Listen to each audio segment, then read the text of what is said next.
Hello friends, আসসালামু আলাইকুম। আজকের ক্লাসটি হচ্ছে 13তম ক্লাস। এর আগে যে 12টি ক্লাস দিয়েছি সেটা 2012 সাল থেকে 2022 সাল পর্যন্ত যতটি কোয়েশন আছে সেই কোয়েশনগুলি দিয়েছি। আজকের যে কোয়েশন পেপার সেটি হচ্ছে 2023 সালের আগস্ট মাসে যেই কোয়েশন পেপার এসেছিল সেই কোয়েশন পেপারের ল্যাঙ্গুয়েজ 1 অ্যান্ড ল্যাঙ্গুয়েজ 2 পেপার 1-এর যে কোয়েশন ছিল সেই কোয়েশন যখন অনলাইন থেকে নতুন অফলাইন হয়েছিল সেই অফলাইনের কোয়েশ্চেন পেপারটি আজকে ডিসকাস করা হবে। আর যে সর্বপ্রথম ভিডিও দিয়েছিলাম সেই ভিডিওর মধ্যে 5 ঘন্টার ম্যারাথন, সেই ম্যারাথন ক্লাসটি অবশ্য দেখবেন। সেখানে 2012 সাল থেকে 2019 সাল পর্যন্ত পেপার 1 পেপার 2 যত সব কোয়েশন ছিল সব এক ভিডিওর মধ্যে 5 ঘন্টার ম্যারাথন, সেই ম্যারাথনের মধ্যে সব কোয়েশন কমপ্লিট করে দিয়েছি। তারপরে যে কোয়েশনগুলো দিয়েছি একটি সিরিয়াল ওয়াইজভাবে 2022 সালে বা 21 সালে যে অনলাইনের কোয়েশন এসেছিল সেই কোয়েশনগুলি। তাই আমার অনুরোধ, আপনারা সবাই সর্বপ্রথম কী করবেন, ম্যারাথন ক্লাসটি দেখবেন।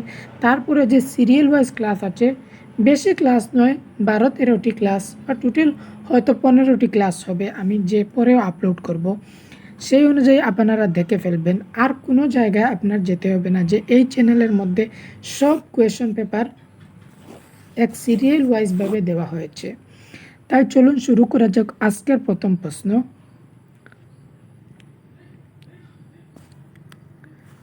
পাঠের উপায়সমূহ, মানে পাঠ যে পড়ার, সেই পড়ার যে উপায় আছে সেই উপায়গুলো এই জায়গায় ABCD দিয়েছে ই।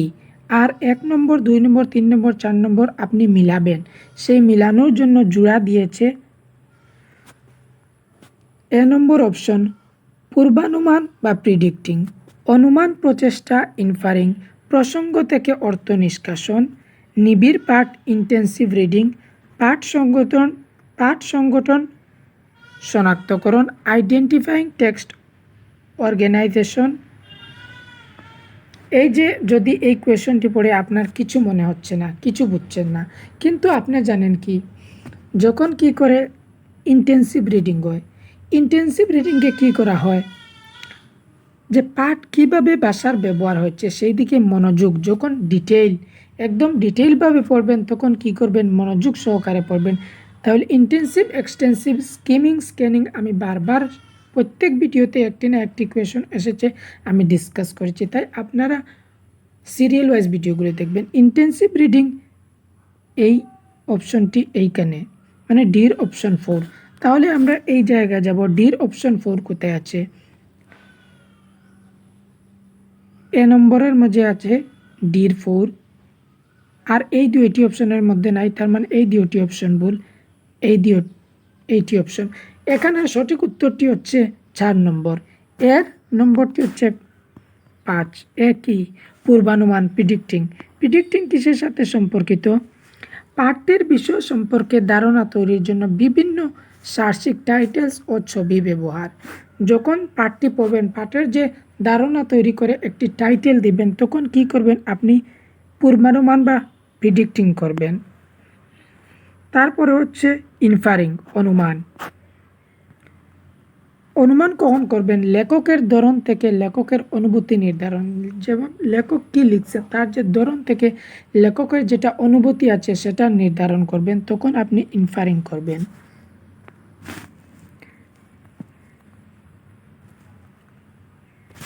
প্রসঙ্গত অর্থ নিষ্কাশন, অপরিচিত শব্দবালি বুঝতে সুবিধা হওয়ার জন্য পাঠের অংশগুলিকে ব্যবহার। কোনো শব্দ চিনতে পারছেন না, যে শব্দ না চেনার জন্য যে পাঠের মধ্যে অংশগুলি আছে সেটার ব্যবহার করছেন, তখন আপনি প্রসঙ্গ থেকে, পাঠ থেকে অর্থ নিষ্কাশন করছেন। সির 2 নম্বর অপশন।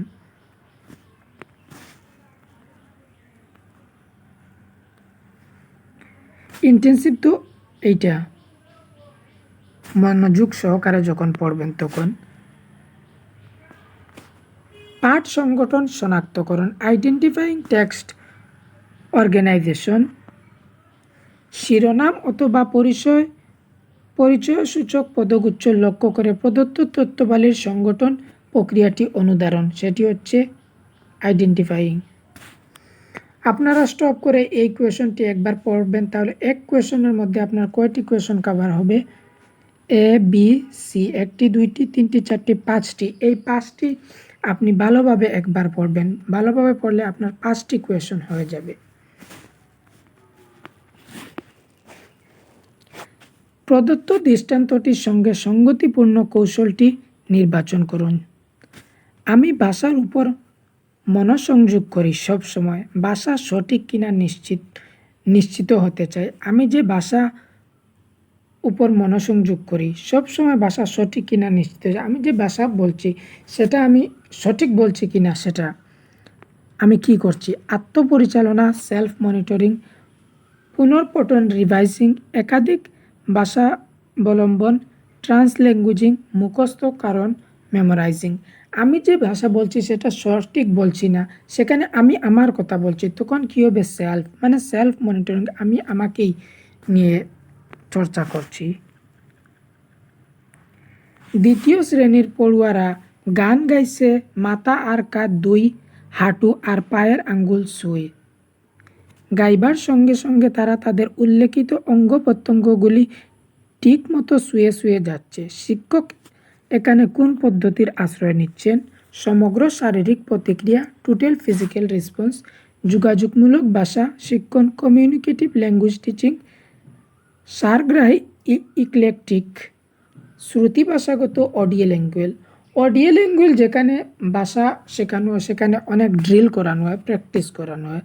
আর ইক্লেকটিক হচ্ছে যেখানে কয়েকটি মেথড ইউজ করে, একটি মেথড না, একটি মেথডের পরিবর্তে আরেকটি মেথডের পরিবর্তে আরেকটি মেথড ইউজ করেন শিক্ষা দেওয়ার জন্য, সেটি হচ্ছে ইক্লেকটিভ।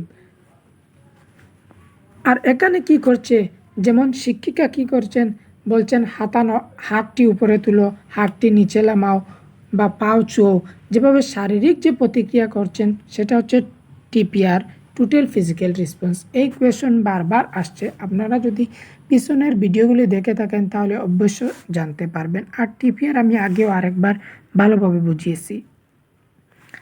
শিক্ষার্থীরা দলগতভাবে পূর্ববর্তী পাঠের শব্দভাণ্ডার বিষয়ক 5টি প্রশ্নের উত্তর খুঁজেছে। তারপর তারা অন্য দলের সঙ্গে প্রশ্ন বিনিময় করেছে এবং উত্তর দেবার চেষ্টা করছে। এই দৃষ্টান্তটিকে কি বলা যাবে?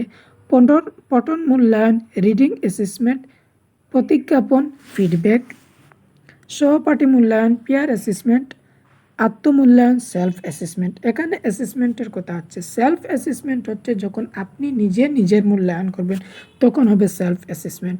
আর পিয়ার অ্যাসেসমেন্ট যখন আপনার যে দলের লোক থাকবে, ক্লাসের যে সমবয়সী লোক থাকবে, তখন যে সমবয়সী লোকরা আপনার যে মূল্যায়ন করবে বা বলবে এইটা এইরকম হয়েছে, আপনার যে ফ্রেন্ডসের মধ্যে থাকবে, তখন হবে সহপাঠী মূল্যায়ন বা পিয়ার অ্যাসেসমেন্ট।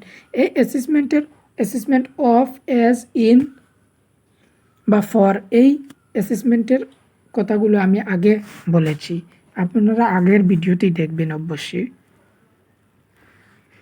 শিক্ষিকা যখন একটি কার্ডের উপর একটি শব্দ অথবা শব্দগুচ্ছ লিখে আমাকে দেন আর আমাকে সেটা অভিনয় করে দেখতে হয়, আর ক্লাসের বাকি পড়ুয়ারা সেই শব্দটি অনুমান করার চেষ্টা করে, আমার খুব ভালো লাগে। শিক্ষার্থীদের নিম্নপ্রদত্ত পছন্দের তালিকার মধ্যে উল্লেখিত শিক্ষার্থীরা মন্তব্যটি চিহ্নিত করুন। কার্ডে লিখিত শব্দগুচ্ছ মুখস্থ করলে আমি ভাষাটা ভালোভাবে বুঝতে পারি। শুনতে পেলে আমি ভাষাটা ভালোভাবে বুঝতে পারি। শারীরিকভাবে যুক্ত হলে আমি ভাষাটা ভালোভাবে বুঝতে পারি। দেখতে পেলে আমি ভাষাটা ভালোভাবে বুঝতে পারি। কোয়েশন যতই কঠিন হোক না কেন, কোয়েশনের মধ্যে কিছু না কিছু একটি হিন্ট দেওয়া থাকেই থাকে। যখন দেখবেন অভিনয়, এই জায়গাতে অভিনয় করে, অভিনয়ের কথা আসবে, অভিনয় কখন করবে? যখন শারীরিকভাবে যুক্ত থাকবে। শারীরিকভাবে যুক্ত হলে আমি ভাষাটা ভালোভাবে বুঝতে পারি। প্রত্যেকটি কোয়েশনের মধ্যে একটি না একটি কিওয়ার্ড থাকেই থাকে।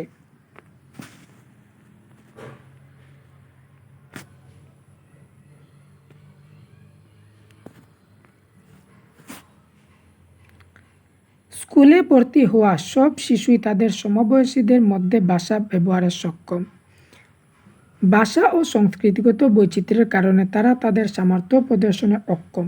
স্কুলে যে ছাত্রছাত্রীরা ভর্তিও হয়, তখন তারা তাদের সমবয়সীর সাথে তো তারা কথাবার্তা বলতে সক্ষম হয়। তারা যে ভাষা জানে সেই ভাষা তো একজনে আরেকজনকে বলতে পারে, সেটা একদম সঠিক।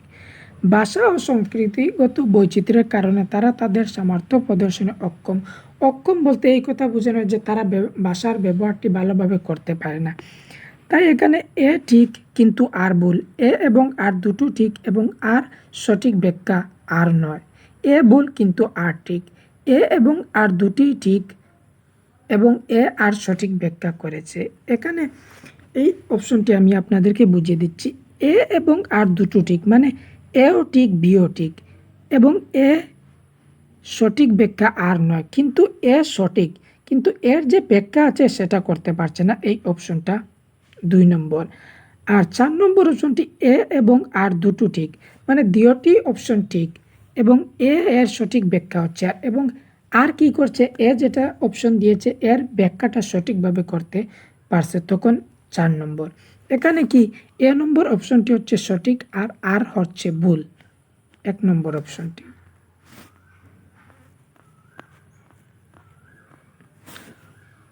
পঞ্চম শ্রেণীর মনজিৎ তার শিক্ষিকা, তার বন্ধুবান্ধব এবং একটি 2 বছরের শিশুর সঙ্গে ভিন্ন ভিন্নভাবে কথাবার্তা বলে। এর অর্থ মনজিৎ জানে বিভিন্ন সামাজিক পরিস্থিতিতে কীভাবে ভাষা ব্যবহার করতে হয়, মানে সোশিয়াল ল্যাঙ্গুয়েজ। এই সোশিয়াল ল্যাঙ্গুয়েজ কি, এটা আগে ভিডিওতে বলেছি। এর অর্থ মনজিৎ জানে বিভিন্ন সামাজিক পরিস্থিতিতে কীভাবে ভাষা ব্যবহার করতে হয়। ভাষার এই বিশেষ ভূমিকাটি কোন নামে পরিচিত? এই যে সোশিয়াল ল্যাঙ্গুয়েজ বা ভাষার যে বিভিন্ন পরিস্থিতিতে বলা যায়, সেটা কি semantic, act of speech, naturalist বা প্র্যাগম্যাটিস্ট? ভাষার যে ব্যবহার সেটি হচ্ছে প্র্যাগম্যাটিক্স।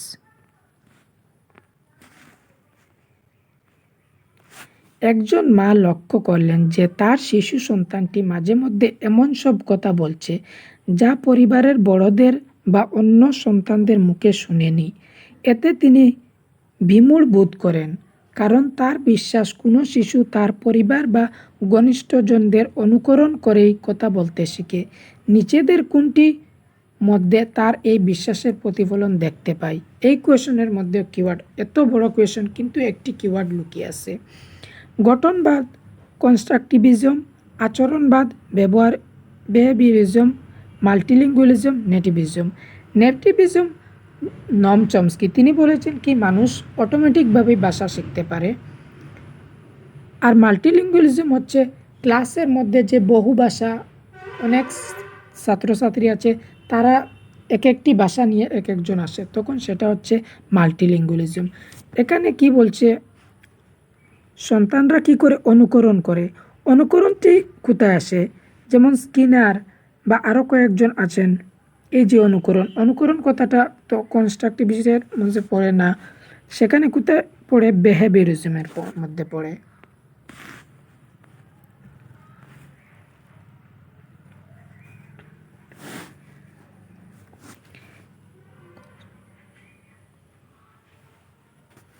আর এই যে কনস্ট্রাকটিভিজমের মধ্যে ক্লাস যেটিও সেটি অ্যাক্টিভ ক্লাস থাকে, এটি ভালো ক্লাস থাকে। কিছু দক্ষতা শিশুর আনুষ্ঠানিক পঠন শুরুর আগেই গড়ে ওঠে এবং সেগুলি তার ভবিষ্যৎ শৈক্ষিক দক্ষতার বুনিয়াদ ও তৈরি করে দেয়। সেই দক্ষতা হচ্ছে অনুপেক্ষিত বিশেষ তত্ত্বাবলী, ইমার্জেন্ট প্রপার্টিজ, অনুপেক্ষিত পাঠ্যক্রম, ইমার্জেন্ট কারিকুলাম, অনুপেক্ষিত সাক্ষরতা, ইমার্জেন্ট লিটারেসি, অনুপেক্ষিত সমাধান, ইমার্জেন্ট সলিউশন। যখন শিশুরা দেখবে পড়া শুরু করছে না, মানে স্কুলে এখনও যাচ্ছে না, তখন তারা বই নিয়ে পড়াশোনা করছে বা হাত দিয়ে লেখা করছে, তখন সেটা কি, তখন সেইটাই যে জায়গায় দেখবেন আপনি ইমার্জেন্ট আছে আর ইমার্জেন্ট লিটারেসি আছে, সেই অপশনটি সঠিক। যখনই দেখবেন যখন যে বাচ্চারা স্কুলে গেছে না কিন্তু সে পড়াশোনা করছে, সেটা কি হবে, ইমার্জেন্ট লিটারেসি।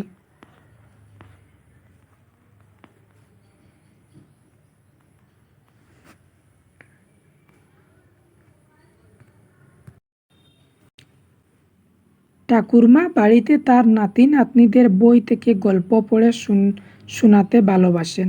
এইভাবেই তিনি বই এবং নতুন নতুন ভাবনার সঙ্গে শিশুদের পরিচয় করান। শিশুরাও এই প্রক্রিয়াটির সঙ্গে সক্রিয়ভাবে যুক্ত হয়ে পড়ে। বিশেষ এই কৌশলটিকে বলা হয় কথোপকথন ভিত্তিক পঠন, ডায়ালগিক রিডিং, অংশীদারিত্বমূলক পঠন, শেয়ার্ড রিডিং, সরব পঠন, লাউড রিডিং, আদর্শ পঠন, মডেল রিডিং। যখন দেখবেন কোনো অ্যাডাল্ট বা বয়স্ক কোনো লোক কী করছেন, স্টোরি পড়াচ্ছেন সাথে একটি বই আর অ্যাডাল্ট, তখন হবে ডায়ালগিক রিডিং। আর শেয়ার্ড রিডিং মানে ক্লাসের মধ্যে একটি লার্জ গ্রুপ থাকবে। গ্রুপের মধ্যে টিচার এবং স্টুডেন্ট দুজন কী করছেন, পড়াশোনা করছেন বা টিচার পড়াচ্ছেন, ছাত্ররা সাথে সাথে পড়ছে, সেটি হচ্ছে শেয়ার্ড রিডিং। লাউড রিডিং যখন বড়োভাবে পড়ে ছাত্ররা, তখন সেটা হচ্ছে সরব পঠন। আর মডেল রিডিং মানে টিচার মডেল হিসাবে একবার পড়বেন, সেটা হবে মডেল রিডিং, তারপরে ছাত্ররা পড়বে। পঠন শেখানোর ক্ষেত্রে প্রথমে বর্ণ এবং স্বনিমের মতো বুনিয়াদী উপাদানগুলির সঙ্গে পরিচয় ঘটিয়ে তারপর কীভাবে স্বনিমগুলি সম্বন্ধে শব্দ গঠন করা হয় শেখানোর পর সমগ্র পাঠটি পড়ার দিকে অগ্রসর হওয়ার পদ্ধতিটিকে বলা হয় সমগ্র ভাষা পদ্ধতি, whole language approach, bottom up approach, গঠনবাদী পদ্ধতি, structural approach, top down approach. এই যে টপ ডাউন আর বটম আপ, এইটা আমি অনেকবার আগে এক্সপ্লেনেশন করেছি। এই কোয়েশনের মধ্যে এত বড় কোয়েশন, যদিও এত বড় কোয়েশন, কিন্তু একটি কিওয়ার্ড আছে। কিওয়ার্ডটি কি দেখেন, প্রথমে বর্ণ। যখন প্রথমে বর্ণ আসবে আর সবার শেষে গল্প থাকবে, তখন কি হবে, তখন হবে বটম আপ।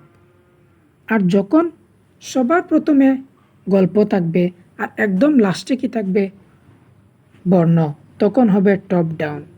এই অপশনটি সঠিক অপশনটি হচ্ছে bottom up approach.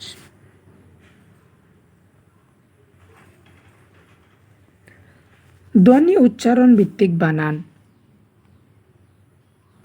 Phonetic spelling শুদ্ধ বানান শিখনের সমর্থকে মনস্তর বা বিলম্বিত করে। শিশু যখন প্রথাগত বানান ব্যবহারের বদলে তাদের আবিষ্কৃত বানান ব্যবহার করে, তখন তা তাদের শুদ্ধ বানান শিখনের সামর্থ্যকে মন্থর বা বিলম্বিত করে না। এখানে এ অপশনটি হচ্ছে সঠিক আর অপশনটি হচ্ছে ভুল।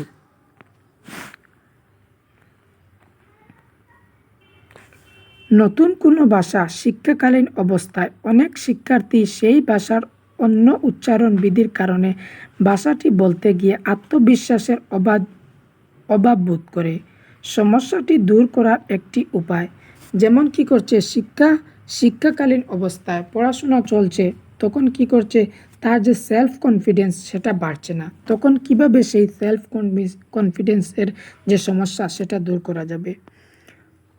কোনো পেশাদার পরামর্শদাতাকে কাউন্সিলার দিয়ে স্পিচ থেরাপি বা বাচন পরিচর্যার ব্যবস্থা করা এবং শিক্ষার্থীদের দিয়ে পুনঃ অনুশীলন করানো। ক্লাসে শিশুদের মধ্যে পারস্পরিক কথোপকথন প্রয়োজন হবে, তেমন ক্রীড়ামূলক কার্যাবলী প্রদান, ভুল হলেই তো সংশোধন করে দেওয়া, ক্লাসে শিশুদের দিয়ে সরব পাঠ করা।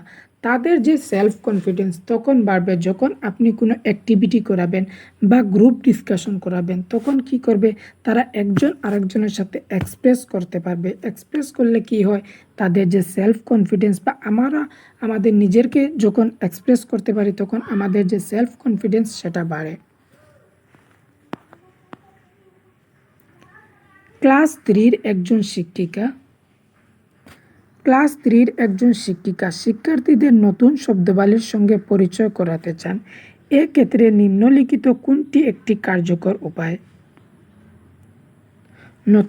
নতুন শব্দের সাথে তিনি পরিচয় করাতে চাচ্ছেন, এর জন্য সবথেকে ভালো কি উপায়? শিক্ষিকার উচিত নির্দিষ্ট প্রয়োগ পরিস্থিতিতে রেখে শব্দগুলির অর্থ ব্যাখ্যা করা।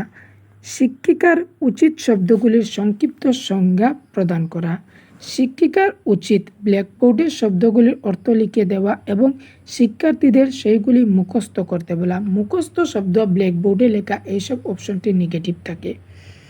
শিক্ষিকার উচিত শিক্ষার্থীদের সেই সব শব্দের বিপরীতার্থক শব্দ জানানো এবং তাদের ভাষাতেই সেগুলোর অর্থ বলে দেওয়া। শিক্ষিকার কী করা উচিত যখন নতুন শব্দ শিখাবেন?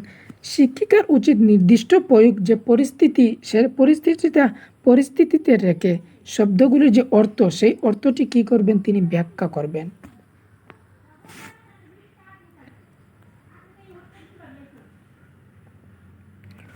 কোনো ভাষা লিখন হচ্ছে একটি ব্যাপার। উৎপাদন, প্রোডাক্ট এর প্রক্রিয়া, প্রসেসের দক্ষতা, স্কিলের অর্জন, অ্যাকুইজিশনের। কোনো ভাষার লিখন সেটা হচ্ছে স্কিল। ভাষার লিখন হচ্ছে স্কিল।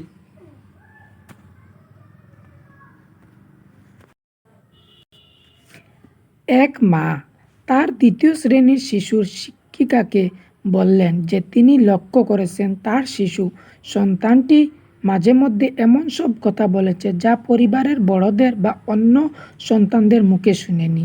এটি কিভাবে সম্ভব? প্রশ্নটির যথোচিত উত্তরটি কোনটি? আমরা যখন শিশুর ভাষা বিকাশের ক্ষমতাকে জোরদার করে তুলি তখন সে ভাষা শেখে। মানব মস্তিষ্কে আভ্যন্তরীণভাবেই ভাষা শেখানোর জন্য প্রস্তুত থাকে। গঠন বা নির্মাণবাদী কনস্ট্রাকটিভিস্ট পদ্ধতি অনুযায়ী শিশুরা নতুন ভাষা আবিষ্কার করতে সক্ষম। শিশুরা কেবলমাত্র অনুকরণের মাধ্যমেই ভাষা শেখে। অনুকরণের মাধ্যমে ভাষা শেখে, সেটা স্কিনার বলেছেন। আর মানব মস্তিষ্কে কি? মানবের মস্তিষ্কে আভ্যন্তরীণভাবে ভাষা শেখানোর জন্য প্রস্তুত থাকে। সেইটি কে বলেছেন? সেটি বলেছেন নম Chomsky. LAD, language acquisition device, এই কথা বলেছেন নম চমস্কি, যে আভ্যন্তরীণভাবে ভাষা শেখানোর জন্য মানুষ প্রস্তুত থাকে। প্রারম্ভিক সাক্ষরতাকে সুগম করার অন্যতম কৌশল হচ্ছে একজন প্রাপ্তবয়স্ক এবং একটি শিশু একই বই নিয়ে বসবে। সেখানে প্রাপ্তবয়স্ক শিশুটিকে প্রশ্ন করবে এবং কথা বলার জন্য প্রোৎসাহিত করবে। এরপর ভূমিকা বদল হবে এবং এবার শিশুটি প্রাপ্তবয়স্ককে প্রশ্ন করবে। এই বিশেষ কৌশলটি বলা হয় সংকলাপ ভিত্তিক পদ্ধতি বা ডায়ালগিক রিডিং, অংশীদার পাঠ শেয়ার্ড রিডিং, গল্পকথন স্টোরি টেলিং, আদর্শ পাঠ মডেল রিডিং। আপনার ভিডিওটি স্টপ করে একটু চিন্তা করেন, কারণ এর আগে এইভাবে একটি কোয়েশন ছিল, সেটার আনসার কী ছিল? যখন প্রাপ্তবয়স্ক থাকবে, যখন একজন অ্যাডাল্ট থাকবে, সাথে একটি বই থাকবে, তখন কী হবে?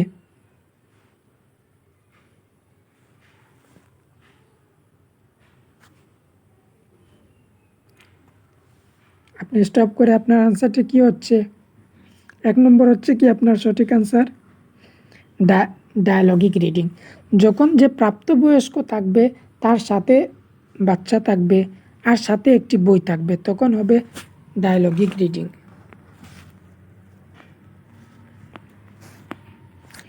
শিক্ষক শিক্ষার্থীর শ্রবণ দক্ষতার বিকাশ ঘটাতে পারেন। তাদের যে লিসেনিং স্কিল কিভাবে ডেভেলপ করবেন?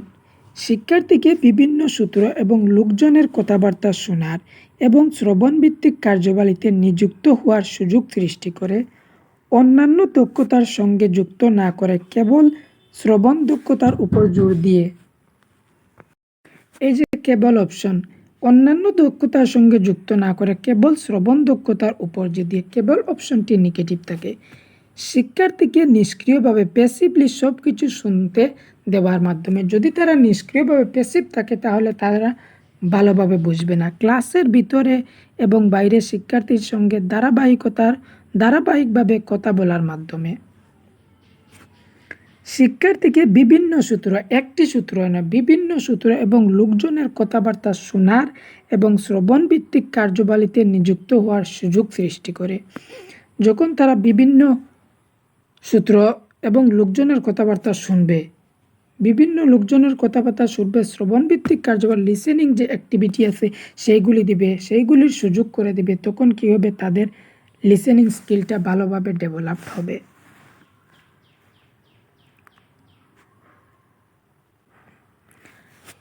প্রাথমিক স্তরে ভাষাগত নির্ভুলতা বা শুদ্ধতার গুরুত্ব সবচেয়ে বেশি নয় প্রাথমিক স্তরে সাধারণভাবে যে পড়াশোনা করতে পারে এটাই হচ্ছে ভালো। প্রাথমিক স্তরে ভাষার নির্ভুলতা যে নির্ভুলভাবে বলবে এটা সঠিক হবে না।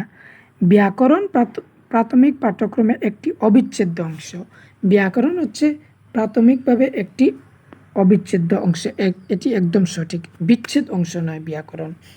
তাহলে এই অপশনটি এটি হচ্ছে যদি ভুল, এ ভুল কিন্তু আর ঠিক, আর অপশনটি হচ্ছে সঠিক।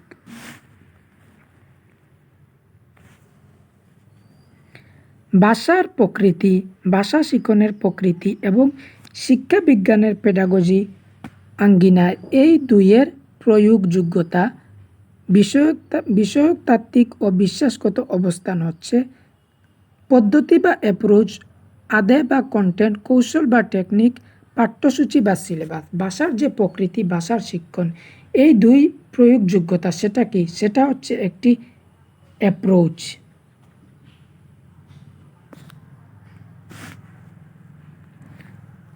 পার্বিক বা গঠনগত মূল্যায়ন, ফরমেটিভ ইভলিউশন, সামেটিভ ইভলিউশন, এটা আমি আগে অনেকবার বলেছি।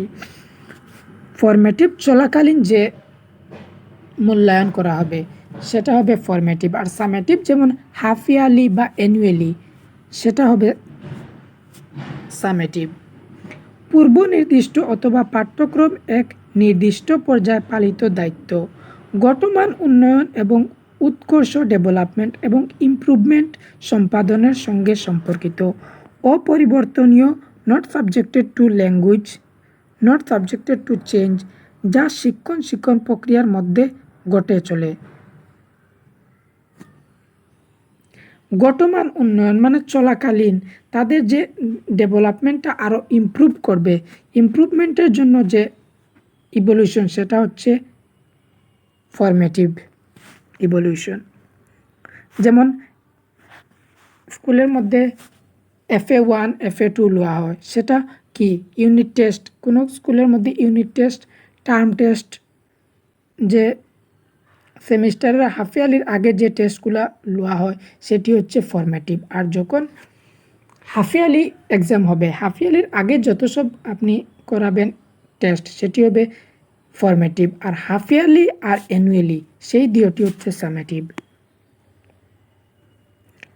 প্রাথমিক শিক্ষার্থীদের পড়ানোর পরিকল্পনা করতে গিয়ে শিক্ষিকা সমগ্র শারীরিক প্রতিক্রিয়া, টোটাল ফিজিক্যাল রেসপন্স বা TPR পদ্ধতির উপর জোর দেবেন বলে স্থির করলেন।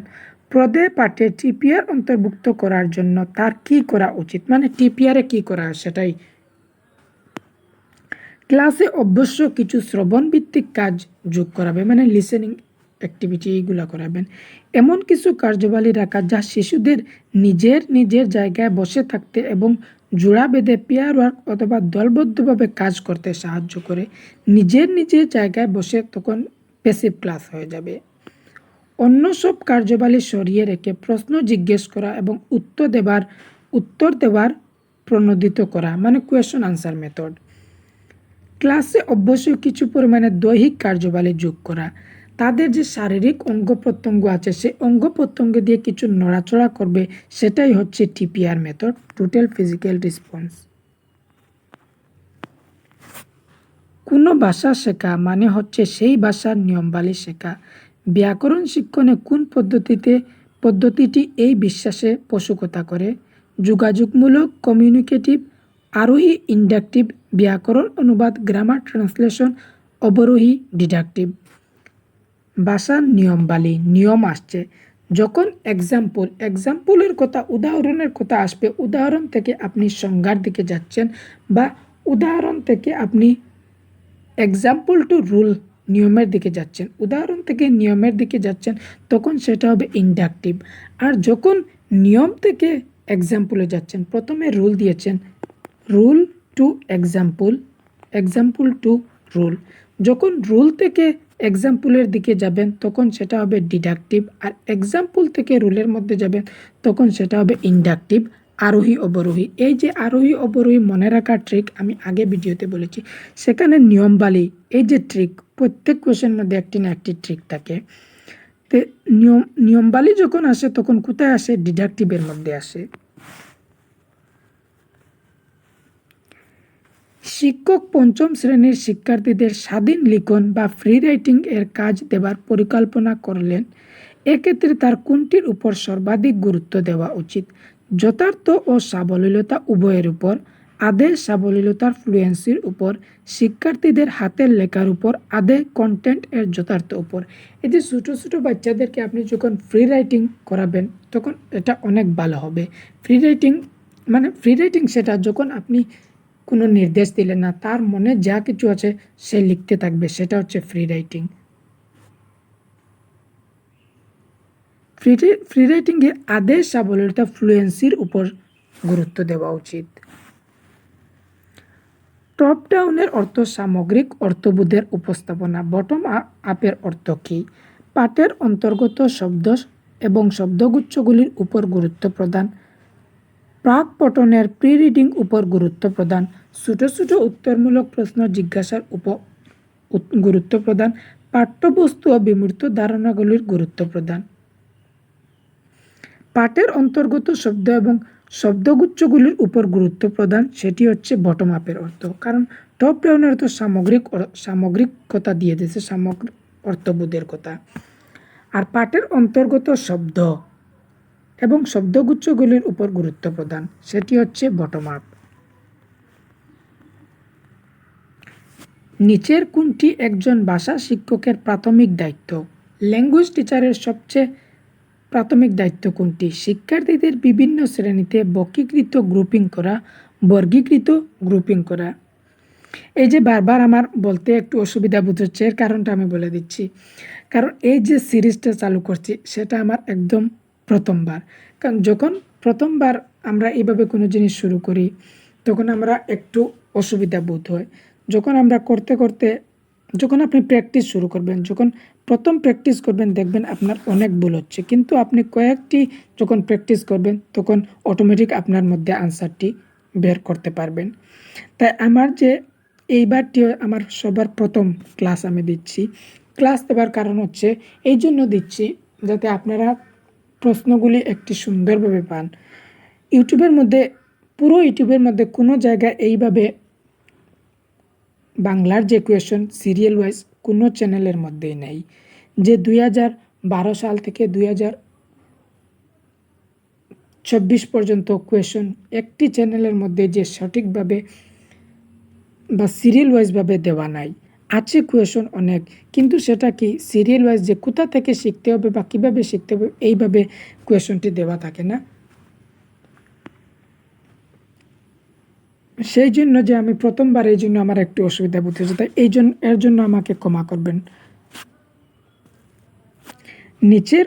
নিচের কোনটি একজন ভাষা শিক্ষকের প্রাথমিক দায়িত্ব?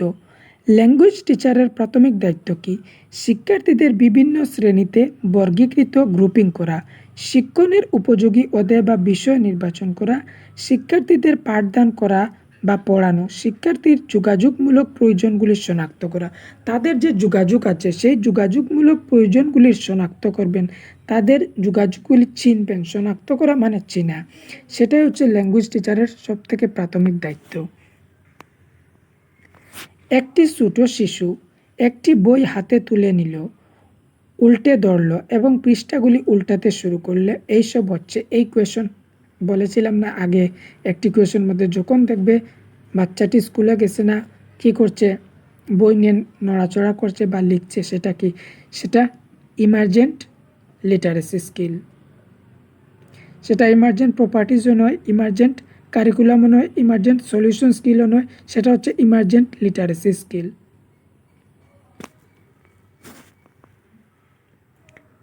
শিক্ষার্থী ভাষা আয়ত্তীকরণের মূলে আছে নিহিত বংশানুগতির পূর্ব প্রস্তুতি। এক্ষেত্রে পরিবেশের কোনো ভূমিকা নাই। মানে ল্যাঙ্গুয়েজ যে অ্যাকুইজিশন, ভাষা অ্যাকুইজিশন কি এনভায়রনমেন্ট থেকে শিখে না, অটোমেটিকভাবে শিখে। কীভাবে? এনভায়রনমেন্ট থেকে। এখানে বলছে যে পরিবেশের কোনো ভূমিকা নেই, প্রথমে এই অপশনটি ভুল। ভাষা অর্জনের ক্ষেত্রে শিক্ষার্থী কেন্দ্রিক শ্রেণীকক্ষ পরিবেশের খুব বড় প্রভাব থাকে।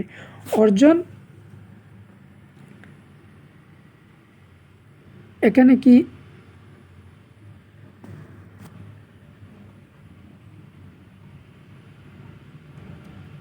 এ অপশনটি ভুল আর অপশনটি ঠিক।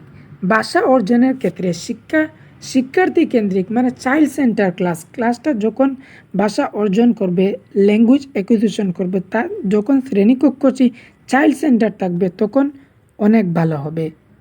তার পরিবেশ খুব বড় প্রভাব থাকে, এনভায়রনমেন্ট থেকেই ভাষা শিখে। তাই এ অপশনটি হচ্ছে ভুল আর অপশনটি হচ্ছে সঠিক।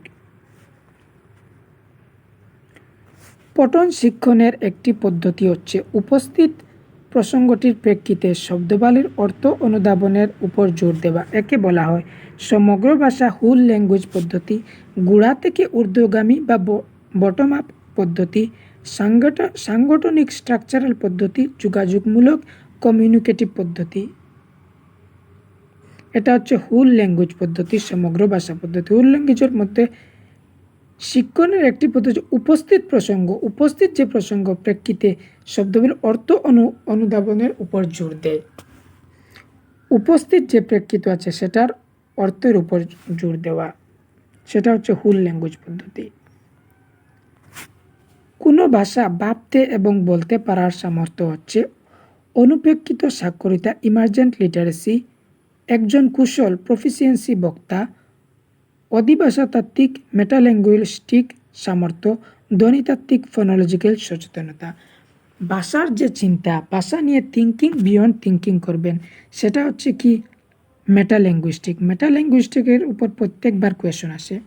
কোনো ভাষা ভাবতে, যখন ভাষা নিয়ে ভাববেন, ভাষা নিয়ে চিন্তা করবেন, তখন সেটা হবে মেটাল্যাঙ্গুইস্টিক।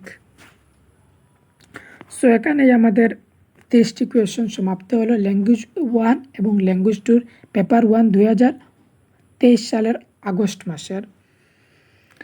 হয়তো আরও 3টি বা 4টি ক্লাস দেব।